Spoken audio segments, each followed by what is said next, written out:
Chapter 35 The Plan. All day long, we ate up the road through Montana. It hadn't looked so far on the map, but it was all mountains. We started in the foothills of the Rockies as we left Yellowstone, and all day we climbed up and down. Sometimes the road snaked along the side of a cliff, and the only thing between us and the sharp drop was a piddly railing. Often, as we sailed around a bend, we came face to face with a camping trailer swinging its wide body around a curve. "These roads are a dinger," Gramps said, but he was like a little kid riding a hobby horse. "Giddy up, let's get a move on," he said, encouraging the car up a hill. "Yee-haw," he said as we swept down the other side. I felt as if I was torn in two pieces. Half of me was ogling the scenery. I had to admit that it was pretty as, maybe even prettier than Bybanks.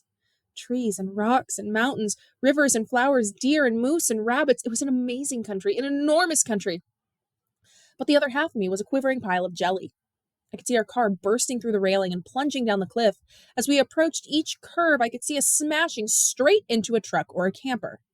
Every time I saw a bus, I watched it sway. I watched its tires spin dangerously close to the gravel at the road's edge. I watched it plunge on, eating up the road, defying those curves. Graham sat quietly with her hands folded on her lap. I thought she might sleep, especially after staying awake all night, but she didn't. She wanted to hear about Peebee. So all day long, as I took in the scenery, and as I imagined us in 1,000 accidents, and as I prayed underneath it all to any tree whizzing by, I talked about Peebee. I wanted to tell it all today. I wanted to finish it. On the day after Mr. Berkway appeared at Phoebe's house and told us about Mr. Cadaver, Phoebe and I put our plan in motion. We were going to track down Sergeant Pickle's son and, according to Phoebe, discover the whereabouts of Phoebe's mother. I wasn't positive that Sergeant Pickle's son was a lunatic, and I wasn't convinced he would lead us to Phoebe's mother, but enough of Phoebe's tales had been transplanted into my brain so that I was caught up in the plan. Like Phoebe, I was ready to take some action. We could hardly sit still all day at school. Phoebe especially was fired up. She was worried, too. She was afraid we might not discover her mother alive, and I was beginning to share that fear. At school, everyone was still buzzing about the journal readings. Everyone wanted to know who had written about the murder. Alex avoided Mary Lou because what she had said about his being a pink jerk, and Mary Lou avoided Beth Ann because of what Beth Ann had written about the chicken kisses. Megan and Christy taunted Beth Ann with, "Did you really tell Mary Lou that kisses taste like chicken? Did she really believe you?" And they taunted me with, "Do you really kiss trees? Didn't you know you're supposed to kiss boys?" In English class, everyone badgered Mr. Berkway to finish reading the journal entry that he had begun yesterday, the one about Mrs. Corpse and the body, but Mr. Berkway did not read any more journals. Instead, he apologized for hurting people's feelings by reading their private thoughts aloud, and he sent us to the library. There, Ben trailed me. If I looked at the fiction section, he was right beside me. If I moved over to examine the magazines, there he was, flipping through one as well. Once his face made contact with my shoulder, he was definitely trying to plant a kiss on me. I knew he was, but there was nothing that I could do about it. I could not help it that whenever he aimed his mouth in my direction, my body was already moving away. I needed a little warning. I tried remaining completely still for several consecutive minutes, and during those minutes I detected Ben leaning slightly toward me several times. Each time, however, he drew back as if someone were controlling him by an invisible thread. Across the library, Beth Ann called, "Sal, there's a spider! Oh, Sal, kill it!" When the final bell rang, Phoebe and I were out of school like a shot. At Phoebe's house, we examined the telephone directory. "We've got to hurry," Phoebe said, "before Prudence or my father comes home."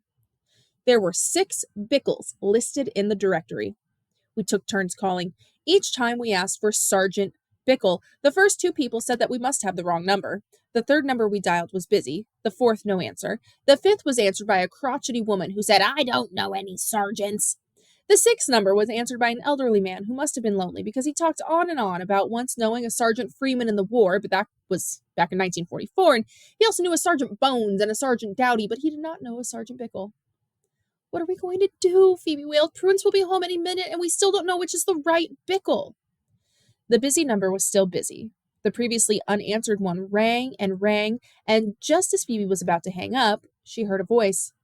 "Hello," she said. "May I speak with Sergeant Bickle, please?" There was a pause as she listened. "He's still at work." Phoebe was jumping up and down. "Thank you," she said, trying to make her voice sound serious. "I'll call later. No message. Thank you." Yes, she said when she hung up. Yes, yes, yes. She was hugging me half to death. You'll have to do phase 2 tonight. That night, while my father was at Margaret's, I phoned the Bickles. I prayed that Sergeant Bickle wouldn't answer, but I was prepared to disguise my voice in case he did. The phone rang and rang. I hung up. I rehearsed my voice and what I would say. I tried again. On the 7th ring, the phone was answered. It was Sergeant Bickle.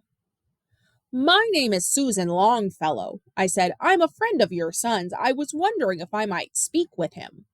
I prayed and prayed that he had only one son. He isn't here, Sergeant Bickle said. Would you like to leave a message? Do you know when he'll be home? There was a pause. How did you say you know my son? This made me nervous.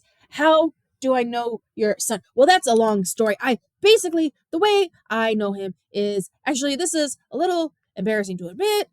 My hands were sweating so much I could hardly hang on to the phone. The library. Yes, I know him from the library, and he loaned me a book, but I've lost the book. Maybe you should explain this all to him, Sergeant Bickle said. Yes, maybe I should do that. I wonder why he gave you this phone number, he said. I wonder why he didn't give you his number at school. At school, actually, the thing is, I think he did give me that number too, but I lost it. You sure lose a lot of things, he said. Would you like his number at school? Yes, I said. Or better yet, maybe you could just give me his address and I'll just send him the book. I thought you said you lost the book.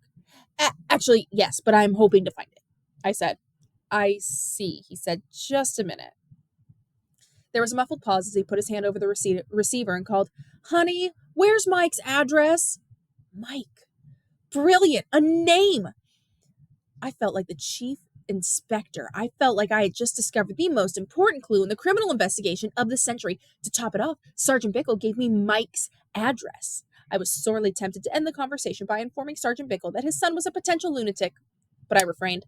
I thanked him and immediately phoned Phoebe. You're brilliant, she said. Tomorrow we'll nail Mike the lunatic.